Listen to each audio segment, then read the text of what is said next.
Suatu malam, di tepi hutan, seorang perempuan bertemu dengan makhluk yang bukan manusia. Dalam ketakutan, ia berjanji. Namun ia lupa bahwa genderuwo pantang ditipu oleh manusia.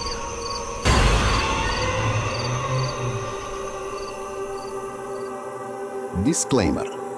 Cerita ini berdasarkan pada urban legend dan cerita rakyat yang tersebar luas di Indonesia yang didokumentasikan dalam berbagai sumber literatur misteri sejak zaman kolonial. Beberapa nama tokoh, tempat dan peristiwa telah diubah atau difiksikan untuk keperluan naratif. Malam itu, hujan turun dengan derasnya. Hawa dingin menusuk hingga ke tulang. Di sebuah rumah kecil di pinggiran desa Gayam, seorang janda muda bernama Darmi, 25 tahun, sedang terbaring gelisah di atas tempat tidurnya. Ia menderita sakit yang tak terduga. Perutnya terasa mulas, kepalanya pusing, dan tubuhnya panas dingin seperti dihisap oleh kekuatan tak kasat mata. Sakit ini datang tiba-tiba, tanpa sebab jelas. Ia sudah berobat ke mantri, sudah minum jamu, sudah diruqyah oleh ustadz desa, tapi tak kunjung sembuh. Bu Darmi, semalam saya lihat ada bayangan besar di belakang rumah ibu. Bisik tetangganya, Bu Lastri, suatu sore. Hitam, besar, kayak beruang berdiri. Saya dengar suara tawa kayak orang tua yang serak, kayak ketawa dari perut tanah. Darmi menggigil mendengar itu. Jangan nakuti saya, Bu Lastri. Saya cukup mikirin anak saya yang masih kecil. Bu Lastri menghela napas. Urusannya sama genderuwo, Bu. Itu berat.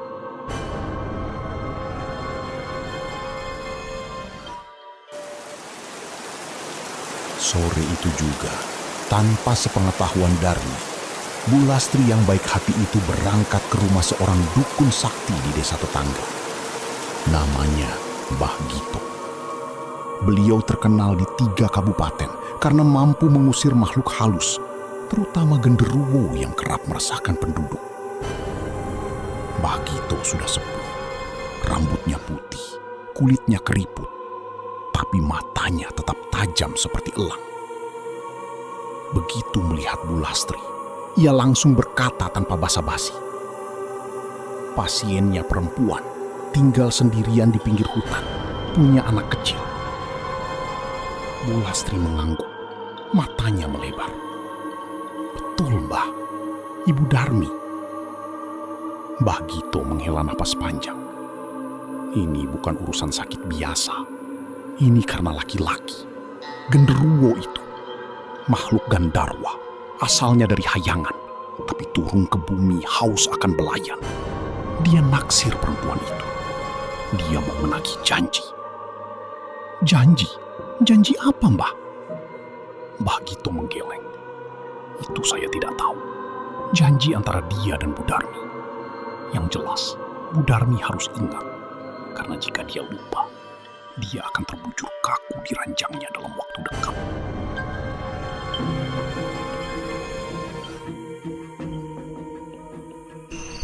Malam harinya, Mbah Gito datang ke rumah Darmi dengan peralatan lengkap.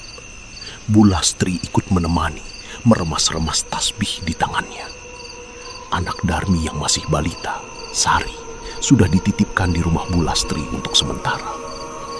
Darmi terbaring lemah di tempat tidur, matanya cekung, pipinya tirus, kulitnya pucat seperti mayat hidup. Begitu Mbah Gito masuk, ia langsung merasakan energi negatif di ruangan itu. Udara di dalam rumah Darmi terasa berat, lembab, dan panas. Lalu, tiba-tiba, bau menyengat tercium di udara. Bau air, bau hutan di musim kemarau, bau kayu yang terbakar setengah matang, bau genderuwo. Ia mengeluarkan kemenyan dan membakarnya. Asap mengepul memenuhi ruangan. Ia menggerakkan tangannya dengan gerakan-gerakan tertentu, lalu berbisik-bisik menggunakan bahasa yang tidak dimengerti oleh Darmi dan Bulastri. Tiba-tiba, pintu belakang rumah yang tertutup rapat terbuka sendiri. Brak! Dengan kerasnya. Di ambang pintu belakang yang gelap gulita berdiri sebuah sosok raksasa. Tingginya sekitar 2,5 meter. Tubuhnya kekar dan dipenuhi bulu hitam legam. Wajahnya mengerikan, seperti kera tua yang lapuk dengan mata merah menyala di tengah kegelapan. Mulutnya menyeringai, memperlihatkan taring panjang yang menjuntai hingga ke dagu. Bau anyir semakin menyengat. Ia menggunakan pakaian serba hitam dan memegang tombak kayu pendek di tangan kanannya. Dari kerongkongannya yang dalam dan berat, keluar tawa yang parau. Hah, hah, hah, Mbah Gito, lama tak jumpa. Suaranya bergema di ruangan, seperti suara yang keluar dari dalam tanah. Darmi yang terbaring lemas sontak merinding sekujur tubuh. Dunianya gelap. Ia pingsan seketika. "Jangan main-main, Danar," sapa Mbah Gito dengan mata tajam menatap makhluk itu. "Wujudmu saja aku bisa lihat, karena tujuanmu jelas. Kau mau apa dengan perempuan ini?" Genderuwo yang bernama Danar itu maju selangkah. Dari telapak kakinya yang besar tercium bau tanah basah. "Dia sudah berjanji padaku 3 tahun lalu di tepi hutan utara." Mbah Gito mengerutkan kening. "Janji apa?" "Dia berjanji akan menjadi milikku jika aku memberinya kesembuhan untuk anaknya yang sakit parah." Danar tertawa kecil. Anaknya sembuh, tapi istrinya ingkar, lari ke kota dan kawin sama lelaki lain. Lalu cerai, balik ke sini, pura-pura lupa janjinya. Mbah Gito diam. Ia menghela napas. Lahiriah perempuan itu memang salah.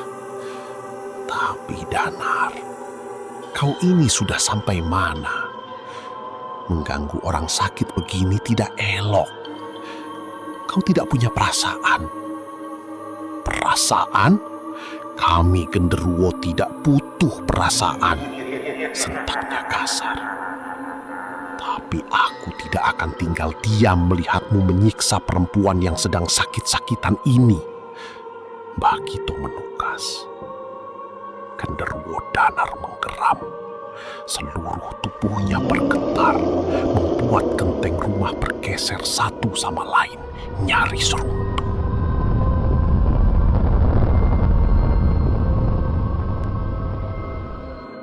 "Kalau kau tidak minggat dari sini, aku akan bacakan ayat kursi sampai kau terbakar," Mbah Gito berkata dengan tegas. Mata Danar membara. Kau tidak bisa melindunginya selamanya. Aku akan kembali. Aku akan datang lagi dan lagi sampai dia ingat janjinya. Lalu dengan suara gemeretak yang mengerikan, Danar menghilang. Seketika, pintu belakang yang semula terbuka kini tertutup rapat kembali. Mbah Gito mengusap keringat di dahinya. Ia menoleh pada Bulastri. Mulai malam ini, Darmi harus melakukan ritual khusus. Selama 40 hari ke depan, setiap malam Jumat, ia harus keluar rumah dan berjalan ke arah selatan, membawa sesajen untuk genderuwo itu. Tidak boleh bolong sehari pun. Kenapa malam Jumat, Mbah? Karena genderuwo itu paling kuat pada malam itu. Jika dia bisa kita bujuk, dia bisa menjadi penjaga yang baik bagi rumah ini, tidak mengganggu. Tapi jika dia marah, Mbah Gito menggeleng. Lebih baik tidak usah dibayangkan. Satu persatu Mbah Gito memberikan wejangan dan syarat. Satu hal lagi, Mbah Gito Bagito menatap Bulastri. Jangan pernah, saya ulang, jangan pernah tinggalkan dia sendirian di malam Jumat. Terutama antara jam 11 malam hingga pukul 1 dini hari.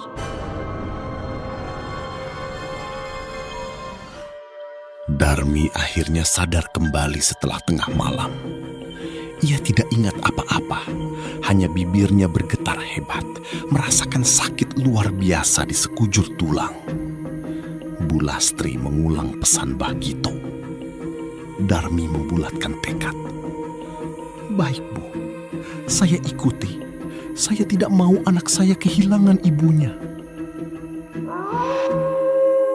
Pada malam Jumat pertama, Darmi yang masih lemah dengan tubuh menggigil keluar dari rumah pukul 11 malam. Bulastri menemani dari kejauhan, tidak berani terlalu dekat. Sesuai petunjuk Bagito, Darmi membawa sesajen, sekepal nasi, garam, gula merah, beberapa kuntum bunga setaman, mawar, kantil, melati, dan yang paling aneh, sepotong daging kambing mentah dan beberapa helai rambut panjangnya sendiri. Letakkan di tepi hutan utara, tempat 3 tahun lalu kau bertemu dengannya. Perintah Bagito melalui Bulastri. Darmi melangkah gontai ke tepi hutan. Angin malam berhembus kencang, membawa bau tanah dan dedaunan basah. Kabut tipis mulai turun, menyelimuti desa dalam kesunyian yang mencekam. Sesampainya di tepi hutan, di bawah pohon gayam besar yang akarnya menjuntai hingga ke tanah, Darmi meletakkan sesajen itu. Ia merunduk, meletakkan kedua telapak tangan di dada, berdoa kepada Tuhan Yang Maha Esa, mohon perlindungan dan keselamatan. Tiba-tiba, angin berhenti. Kabut makin menebal. Suara jangkrik yang bersahutan sedetik sebelumnya lenyap seketika. Sunyi, hening, mencekam. Keheningan itu akhirnya dipatahkan oleh suara tawa yang berat dan parau.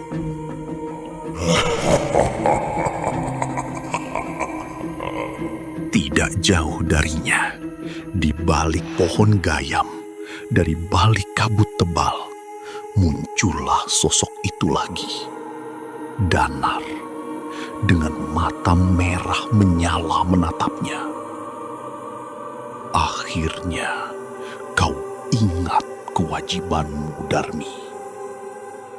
Darmi hampir pingsan, kakinya gemetaran, tapi ia memaksakan diri untuk tetap berdiri. Danar, aku... Ia terbata-bata. 3 tahun lalu, kau berteriak minta tolong saat anakmu kejang-kejang di pangkuanmu. Danar menyela. Kau bilang, barang siapa yang bisa menyembuhkan anakmu, kau akan jadi miliknya. Aku sembuhkan anakmu perempuan. Darmi mengingatnya. Saat itu, Sari kecilnya mengalami kejang-kejang hebat tak terkendali. Darmi putus asa karena tak ada pertolongan medis di malam buta di desa terpencil. Lalu, dalam keputusasaannya, ia berteriak, "Siapapun yang bisa tolong anakku, siapapun, saya beri apa saja." Tak lama selepas ia berteriak, ia berhalusinasi melihat jari tangan kekar berwarna hitam mengusap kepala Sari. Hanya itu, beberapa menit kemudian anaknya siuman. Itu setahun sebelum Darmi menikah, lalu cerai, lalu pulang. Aku sudah menikah, aku sudah punya suami. Darmi berkilah. Kau sudah cerai, bentak Danar. Suaranya mengguncang pohon-pohon di sekitarnya.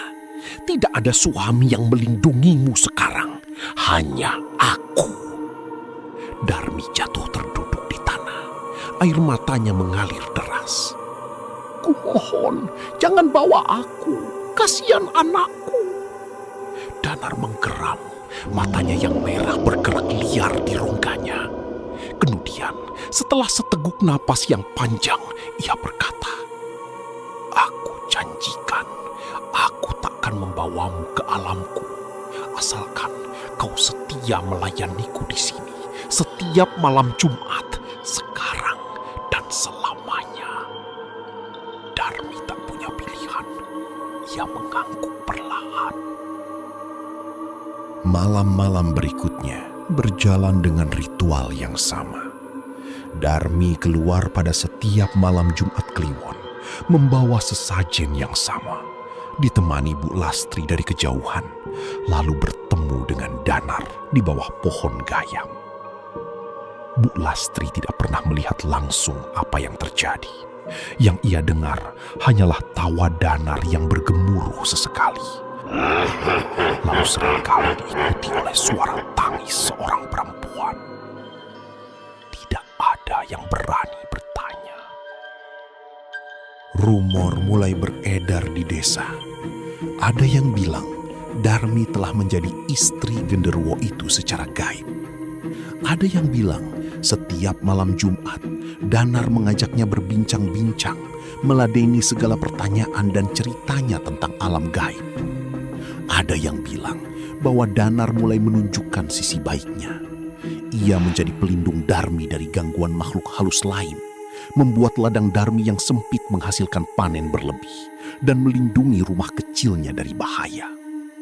Seiring berjalannya waktu, Darmi yang semula lemah dan kurus berangsur pulih. Wajahnya kembali bersinar, matanya kembali hidup. Ia tidak lagi sakit-sakitan, tapi ada harga yang harus dibayar. Setiap malam Jumat, ia harus menjadi milik Danar selama kurun waktu tertentu. Rahasia gelap ini berlangsung selama 1 tahun penuh. Sampai suatu ketika, pada malam Jumat di bulan ke-13, Darmi tidak menyiapkan sesajen. Bukan karena ia lupa, ia sengaja mengabaikannya. Karena sejak seminggu lalu, Darmi telah berkenalan dengan seorang lelaki baik-baik dari kota, seorang duda yang baru pindah ke desa mereka. Lelaki itu bernama Prayitno. Ia baik, ramah, dan yang paling penting, ingin meminang Darmi menjadi istrinya. Darmi yang selama ini kurungan rasa bersalah mulai melihat jalan keluar. Aku harus mengakhiri semua ini, pikirnya. Tapi ia tidak tahu bahwa apa yang akan terjadi malam itu akan mengubah hidupnya dan kehidupan seluruh desa Gayam selamanya.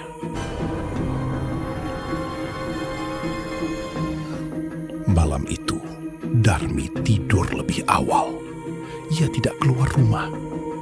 Sekitar pukul 11.30 malam, ia terbangun oleh suara aneh.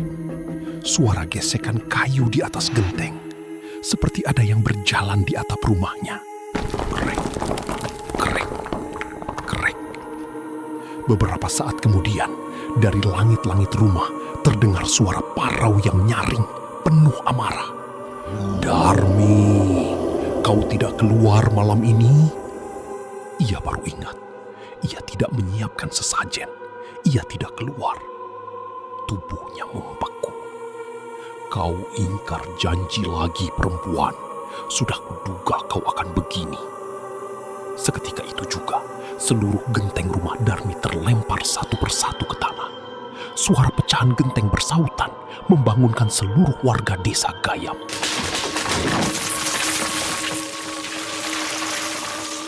Di kegelapan malam, mereka melihat pemandangan yang tidak akan pernah mereka lupakan. Atap rumah Darmi beterbangan, diterbangkan oleh kekuatan tak terlihat, seperti atap rumah rumput yang diterbangkan angin puyuh. "Kali ini tidak akan aku biarkan kau selamat." Darmi menjerit histeris. Ia berusaha meraih anaknya yang tertidur pulas di sampingnya. Tapi sebelum ia sempat menyentuh Sari, sebuah tangan besar dan kekar mencengkeram lehernya dari belakang. Angan-angan, bayangan, terasa nyata dan mencekik. Warga yang berkumpul di luar rumah Darmi melihat dengan ngeri pemandangan itu. Atap rumah beterbangan, pintu-pintu dan jendela terbanting sendiri dengan keras.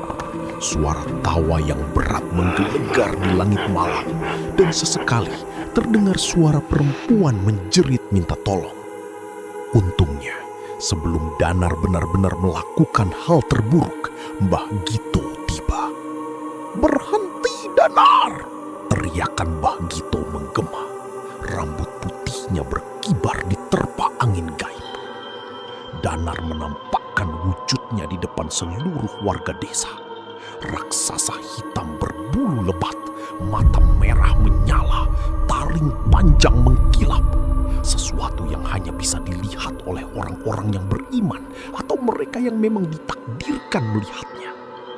Banyak warga yang pingsan begitu melihatnya.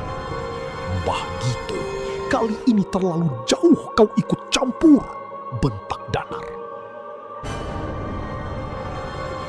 Mbah Gito mengangkat kedua tangannya. Mulutnya komat kamit melantunkan doa-doa yang tak dipahami oleh siapapun yang hadir. Suhu udara di sekitar mereka turun drastis. Angin berputar-putar liar, membentuk pusaran kecil di halaman rumah Darmi. Perlahan, namun pasti, kekuatan Danar mulai melemah.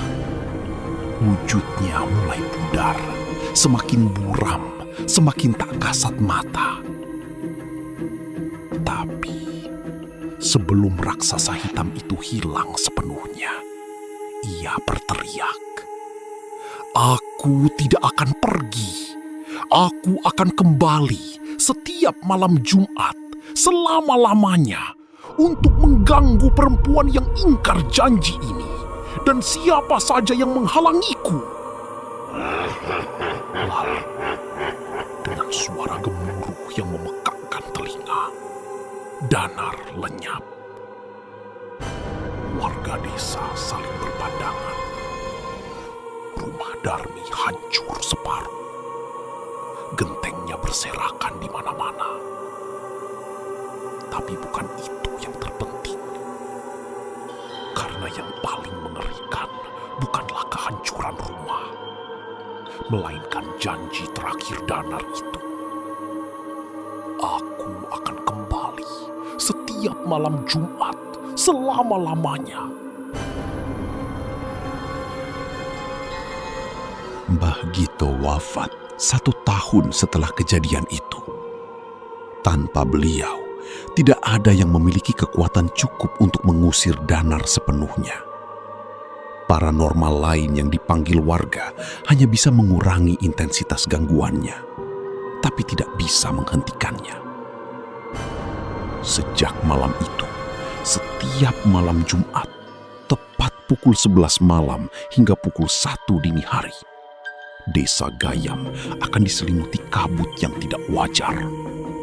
Suara tawa berat akan terdengar dari kejauhan, kadang diikuti benturan-benturan keras di beberapa rumah warga.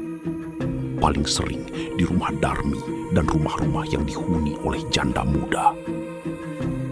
Setelah 7 tahun ritual itu berjalan, warga mulai terbiasa dengan ketakutan rutin setiap Jumat malam. Mereka tutup pintu rapat-rapat, pasang ayat-ayat suci di setiap sudut rumah, dan tidak ada satupun perempuan muda yang berani keluar rumah selepas maghrib di hari Jumat. Darmi dan Sari pindah ke kota. Mereka tidak pernah kembali ke Desa Gayam. Beberapa warga yang berani melaporkan kejadian ini ke polisi tentu tak digubris. Laporan kepada pemerintah daerah berujung pada risalah berjudul "Gangguan Makhluk Halus Berulang" yang tak pernah ditindaklanjuti oleh Pemda. Hingga akhirnya, urban legend itu mulai menyebar keluar desa. Mulut ke mulut, generasi ke generasi. Cerita tentang janda genderuwo, menjadi salah satu kisah horor paling terkenal di wilayah Klaten. Di kalangan paranormal dan ahli kejawen, cerita ini menjadi salah satu kisah klasik yang sering disebut sebagai pengingat. Jangan pernah membuat perjanjian dengan makhluk halus, apalagi genderuwo, karena mereka pelupa pada kebaikan, tapi pantang melupakan janji yang terlanjur diucapkan. Cerita malam ini berakhir di sini. Tapi mungkin kisahnya tidak benar-benar selesai. Kalau kamu suka dengan cerita seperti ini, jangan lupa like, subscribe, dan bagikan ke teman kamu yang berani menonton sendirian. Saya akan kembali dengan cerita lain yang lebih gelap, lebih dalam, dan mungkin lebih dekat dengan kenyataan. Sampai jumpa di cerita berikutnya.